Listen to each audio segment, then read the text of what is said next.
What if tomorrow the internet collapsed forever? Not slowed down, not censored, not hacked for a few hours. Gone. Every server silent, every cable useless, every screen still glowing, but showing nothing new. No messages loading, no maps updating, no payments going through. At first, most people would stay calm. They would assume it's temporary, a maintenance issue, a cyber attack that will be fixed by morning. But beneath that calm, something deeper would already be breaking. The internet is not just entertainment, it is memory, coordination, trust, money, identity. In one invisible moment, the system holding modern life together would vanish. And the most terrifying part wouldn't be the darkness. It would be the realization of how little still works without it. This story explores what happens next. The first hours when no one panics yet. The first days when reality sets in. The weeks when cities change. Power shifts and survival depends on skills forgotten for decades. We will follow humanity as it moves from confusion to fear, from fear to adaptation, and from adaptation to something entirely new. Governments, economies, relationships, and personal identity would all be rewritten offline. Some people would lose everything overnight. Others would finally become valuable for the first time. This is not a story about technology failing. It is a story about dependence being exposed, about comfort collapsing, about what remains when the digital layer is stripped away from civilization. Lean back and enjoy. The moment the internet vanished, the world didn't explode. It didn't scream. The first few hours were quiet, almost surreal.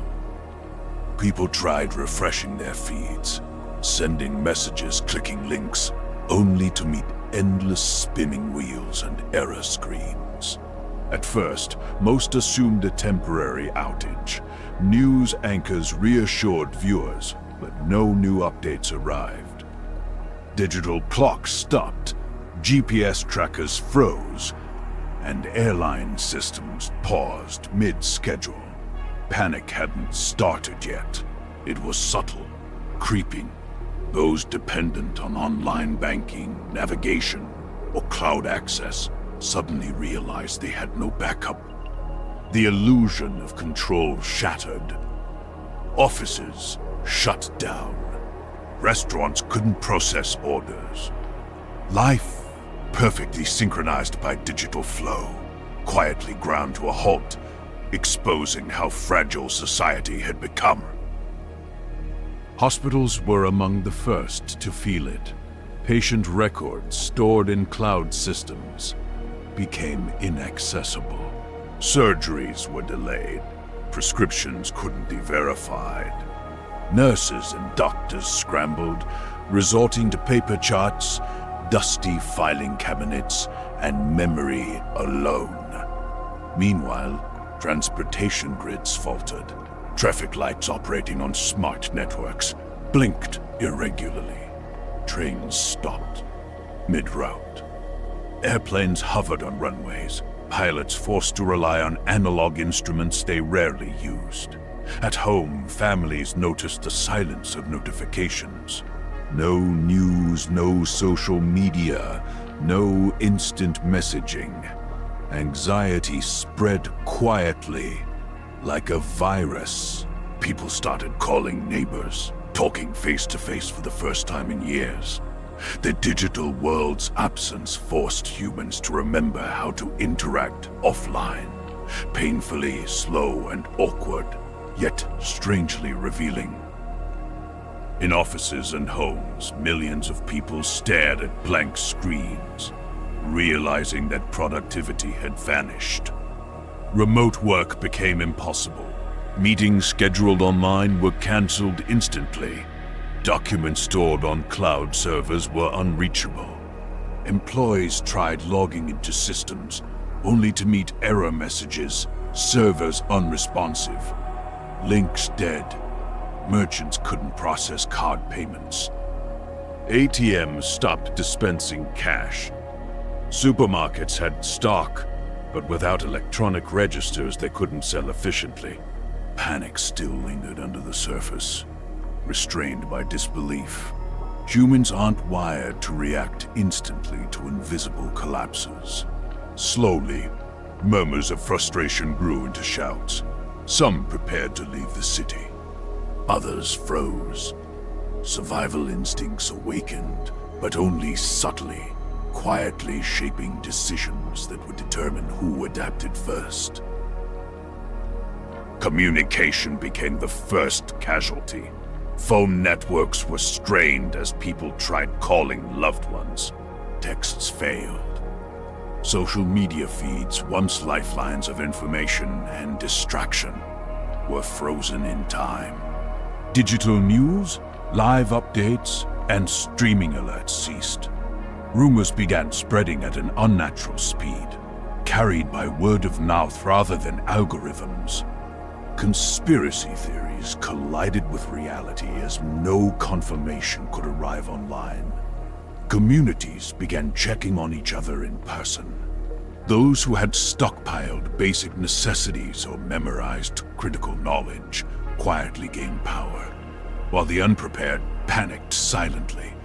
Humanity's reliance on instant answers had created a society unable to cope with questions unanswered. The first day revealed a stark truth. Civilization was not as resilient as we believed.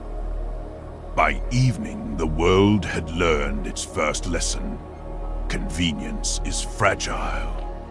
Streets were quieter, traffic patterns irregular, and people wandered, staring at phones that offered nothing.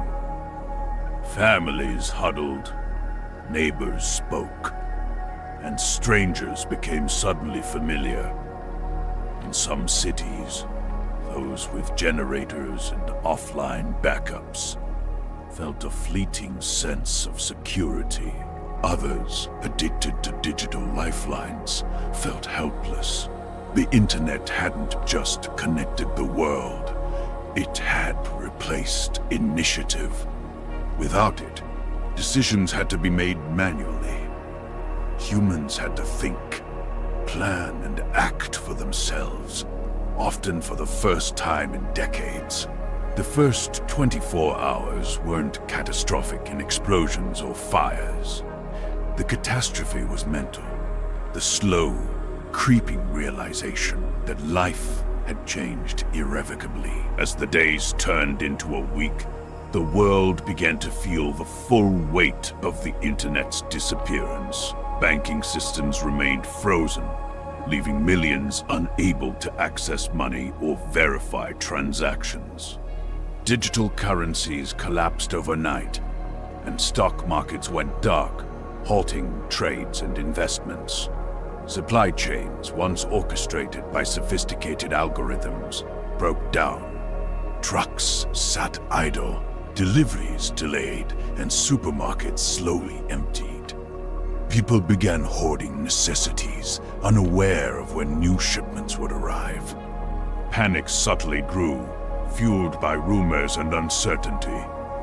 Governments scrambled to implement emergency protocols, but these plans assumed at least partial connectivity. Without the web, emergency communication was slow, unreliable, and chaotic. Humanity had entered a new phase, no longer temporary disruption, but irreversible adaptation. Communication failures became stark. Phone lines were overwhelmed. Radio stations became the primary source of news, and local authorities relied on bulletin boards, messengers, and physical notices. Without GPS, travel became dangerous. People had to navigate manually, rediscovering paper maps and street signs. Cities became labyrinths for the unprepared, while those who remembered old navigation skills moved freely. Remote work was impossible, and many businesses collapsed. Traditional trades, plumbing, electrical, mechanical repair, suddenly regained importance. Skills that had been undervalued in the digital age became life-saving. In these first weeks, a new societal hierarchy emerged, determined not by education or wealth, but by practical knowledge and the ability to operate in a world without instant information. Power structures began shifting subtly. Local communities gained authority as central governments struggled to coordinate resources. Neighborhood councils formed spontaneously, overseeing distribution of food, water, and fuel. Offline networks of trust became more important than credentials stored on servers. Criminals attempted to exploit confusion, but organized groups, often led by skilled survivors, countered them effectively. Hospitals and clinics relied on physical records, rationing supplies, and improvising with analog devices. Schools adapted slowly, teaching survival and practical knowledge rather than digital skills. The offline world demanded adaptation, forcing humanity to confront a reality where instant gratification and digital shortcuts no longer existed. Patience, foresight, and resourcefulness were now the most valuable traits. Social dynamics shifted dramatically. People who had lived isolated lives online suddenly had to interact face-to-face. Friendships and alliances were tested as tensions rose over resources and uncertainty. Mental health crises became apparent, with anxiety and fear escalating in these unprepared for silence. Meanwhile, communities with strong cohesion thrived. Markets reappeared in local squares. Barter systems emerged. Libraries, once neglected, became critical knowledge centers. Skills passed down through generations regained significance. Society was learning, slowly, that dependence on technology had dulled instincts that were now vital for survival. Offline thinking was no longer optional, it was a necessity. By the end of the second week, the world had fundamentally changed. Humans had begun to rediscover resilience, creativity, and adaptability. Children learned navigation without screens. Adults relearned trades, memory-based problem-solving, and self-reliance. Digital collapse exposed inequalities. Those who had relied entirely on technology were struggling, while others thrived. Communities that shared knowledge and resources flourished, forming a patchwork of functioning societies. Humanity had shifted from global connectivity to hyper-local survival. Trust, knowledge, and preparation determined who thrived. The first weeks without the internet revealed that civilization was not just fragile. It was dependent, and those who could adapt fastest would define the new reality. After the first weeks, cracks in society became undeniable. Cities, once buzzing with digital efficiency, now resembled chaotic ecosystems. Public transport barely functioned. Utilities faltered as automated systems failed, leaving water, electricity, and heating unpredictable. Governments struggled to maintain order. Law enforcement faced impossible challenges, managing citizens desperate for resources and answers. Social media, once a tool for connection, was gone, leaving people unable to verify facts or seek help online. Rumors and panic spread faster than official information. People who had previously depended entirely on digital networks were suddenly vulnerable, while those skilled in offline problem-solving gained influence. the fragile veneer of civilization began to peel away, exposing the raw struggle for survival lurking beneath daily routines. With cities destabilized, neighborhoods and local communities became essential for survival. Barter replaced money in many places. Mechanics, farmers, and medics suddenly became the most valuable members of society. Hierarchies shifted away from wealth or title towards skill and reliability. Streets were patrolled by self-organized groups, and some areas became unsafe, controlled by opportunists or gangs exploiting the confusion. Those who had ignored offline skills discovered how quickly dependency becomes a weakness. Families formed tighter bonds, but tension ran high. Every decision mattered more than ever. Who to trust, how to allocate scarce resources, when to travel. Humanity was learning that survival was no longer abstract. It required constant vigilance, practical knowledge, and physical presence in the real world. Healthcare systems strained to their limits. Hospitals operated with limited electricity, manual records, and dwindling supplies.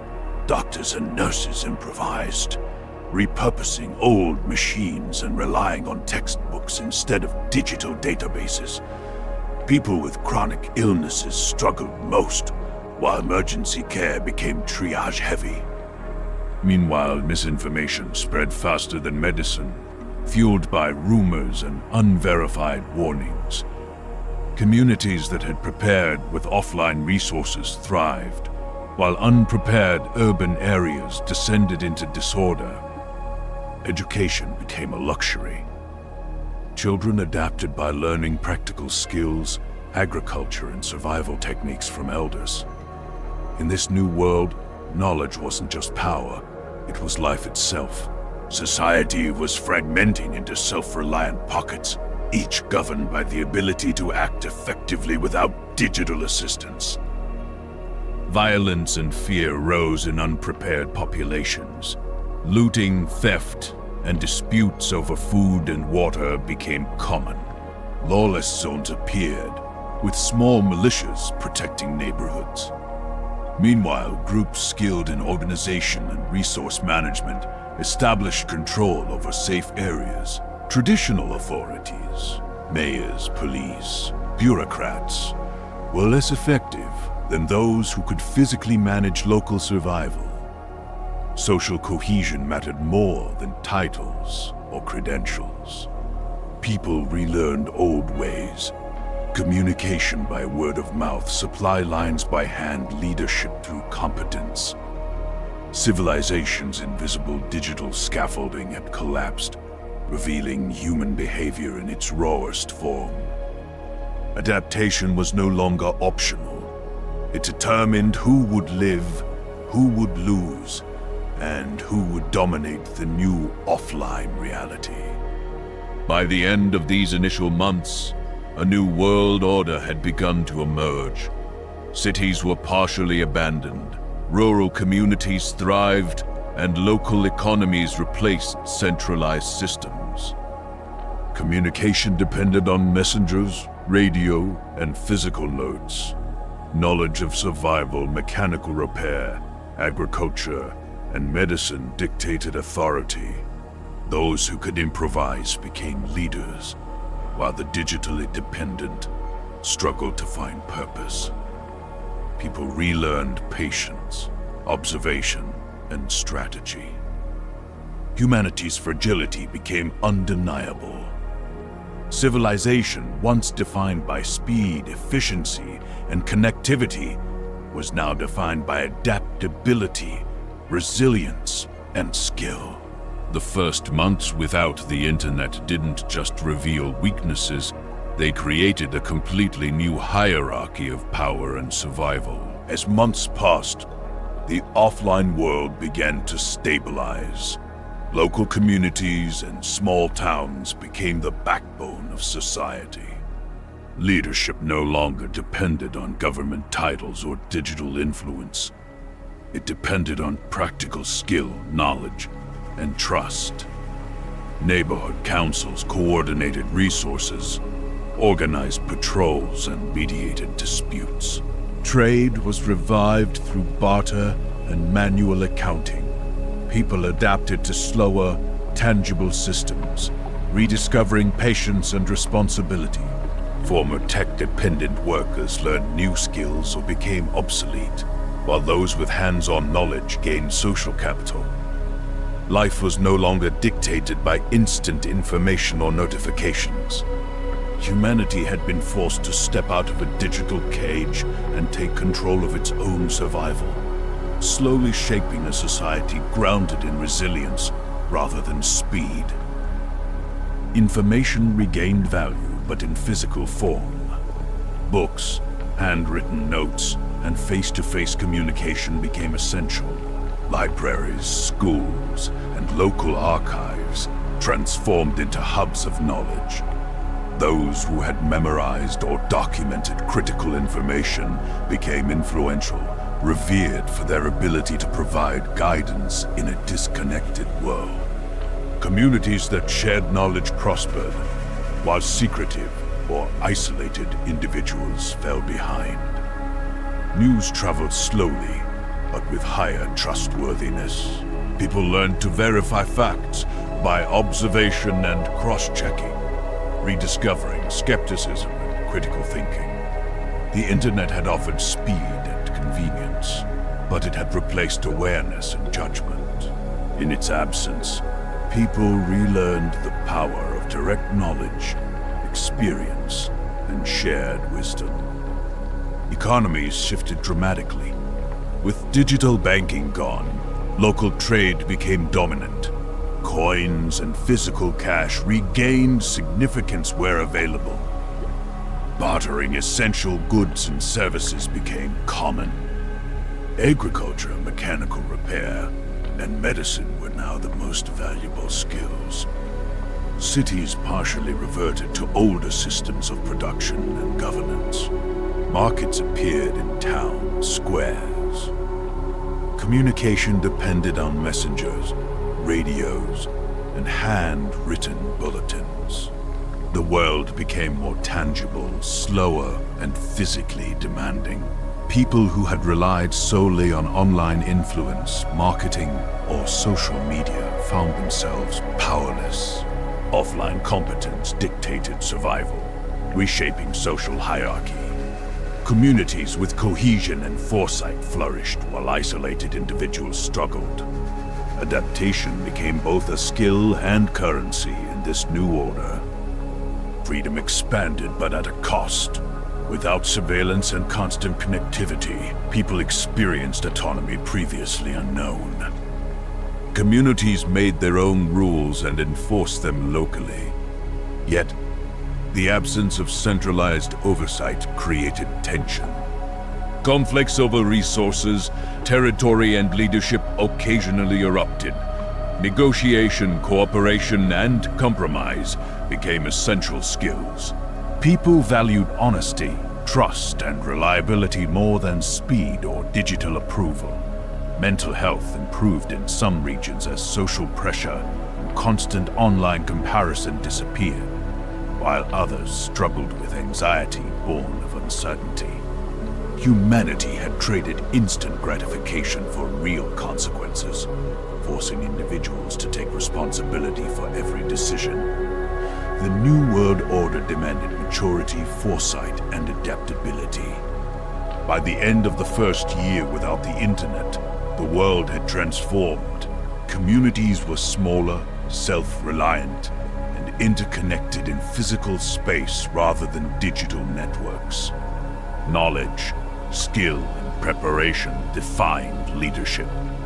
Humanity had learned to rely on itself, rediscovering practical competence and tangible collaboration. People had adapted to slower systems, gaining patience and resilience. Digital dependency had been replaced by human initiative.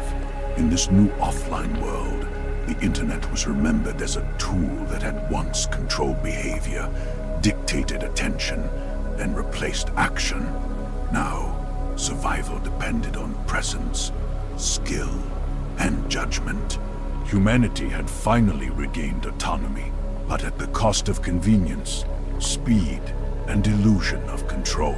Years after the internet's collapse, humanity had evolved into a world unrecognizable to its digital past. Children grew up without screens, learning by observing, experimenting, and memorizing. Adults mastered trades, crafts, and agriculture once considered obsolete. Communities were self-sufficient, resilient, and tightly connected. Local leaders emerged based on skill, wisdom, and reliability rather than status or online presence. Global coordination became rare, replaced by regional networks of trust. Humanity had adapted to slower systems, rediscovering patience, creativity, and collaboration. The absence of digital dependency fostered self-reliance, situational awareness, and real-world intelligence. Civilization had survived, not through technology, but through adaptability, discipline, and human ingenuity. Without the internet, people valued direct communication, observation, and memory. Knowledge was physical and shared through books, handwritten notes, and mentorship. Communities stored information collectively, creating localized archives of history, medicine, and technology. Decision-making was deliberate, slower, but more informed by tangible evidence. Rumors still existed, but they could be verified through observation and dialogue. Human attention, once fragmented by constant notifications, became focused and intentional. Creativity and problem-solving flourished in the absence of digital shortcuts. The offline world rewarded preparation, critical thinking, and adaptability. Humanity had learned the hard lesson that survival depended on presence, competence, and foresight rather than connectivity. Economies thrived locally, relying on barter, physical currency, and manual accounting. Agriculture, mechanics, medicine, and practical crafts dominated trade.